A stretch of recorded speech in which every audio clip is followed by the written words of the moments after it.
I was surprised to learn this. I'd be curious what your thoughts are. I'm not a cannabis smoker. I just never really liked it. But I had a guest on my podcast named Paul Conti. He's an MD, mainly works on trauma, incredible trauma therapist, and has written about trauma, wrote the book on trauma that I think is the one in my opinion. And then we got into a discussion about like different substances and do they have application. So we talked about ketamine, et cetera. Asked about alcohol, just by way of comparison. And he said, there are basically zero therapeutic uses for alcohol, right? Therapeutic. Right. But then I asked about cannabis. Now, this isn't something he does in his own clinic. He does talk therapy, not drug therapy. Although he's a psychiatrist, so he can prescribe things. And he said, cannabis is interesting and it may actually have some therapeutic potential, but the main effect of cannabis is to narrow attention and focus. It actually can increase attention and focus. Now, the problem is it's not a very good filter, so people can narrowly attend to just video games or just to their anxiety if they're already anxious. That's a problem. But when it comes to psilocybin seems to increase creative thinking, new rules and algorithms about what could be an answer. So I'm not aware of how it might directly impact visual perception unless it narrows focus. But most of the drugs that impact serotonin are going to increase focus to some degree or another. And that can be good if what you're focusing on is pleasant. It can be really bad if what you're focusing on is really unpleasant. I knew people, I'm sure you don't, who just smoke weed and they have a panic attack. Yeah, the smoke weed thing's a weird one because it's like many things. It's completely dependent upon the individual, like their individual genetics, their biology, whatever it is that they've had in their past. I know people that smoke marijuana and they're high functioning, and I know people that smoke marijuana and they don't get anything done. And I don't know if they're related. Those two things are related. I think people who generally have drive and discipline, marijuana gives them a break. It gives them a nice just a little rest stop. And I think that's probably beneficial. And I also think it makes you a little kinder, a little more compassionate, a little more sensitive, which is probably very beneficial to someone who's hyper-focused. Like people that are like type A personalities and trying to get things done all the time. You smoke a little pot and you're like, what am I doing? Like, let's fucking relax a little.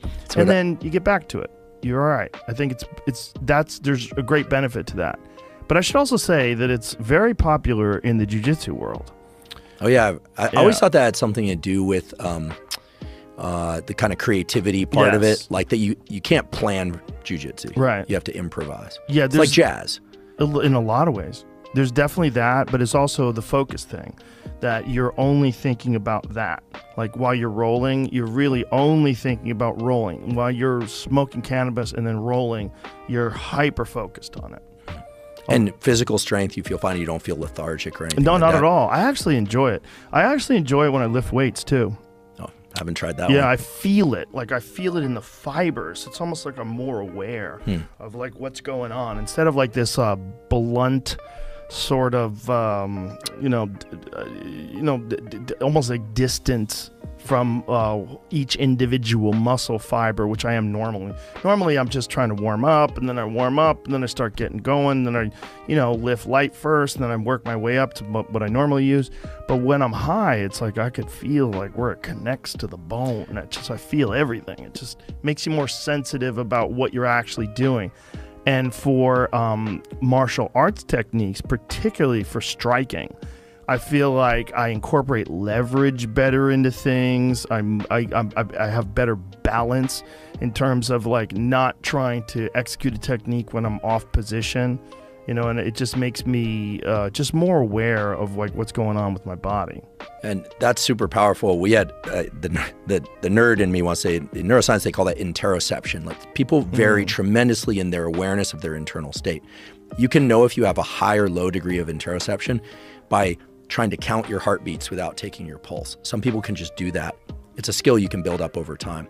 This is great for some people, but some people are highly anxious. It sucks to have a lot of interoception.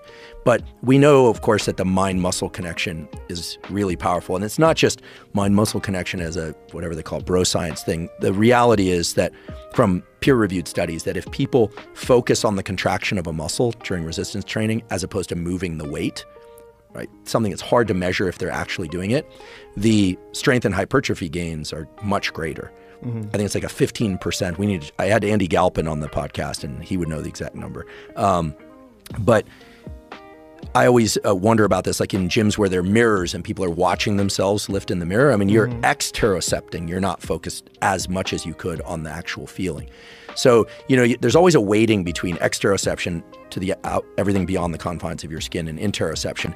And if cannabis allows more interoception, you can imagine that those workouts would be more effective in that way. But isn't it?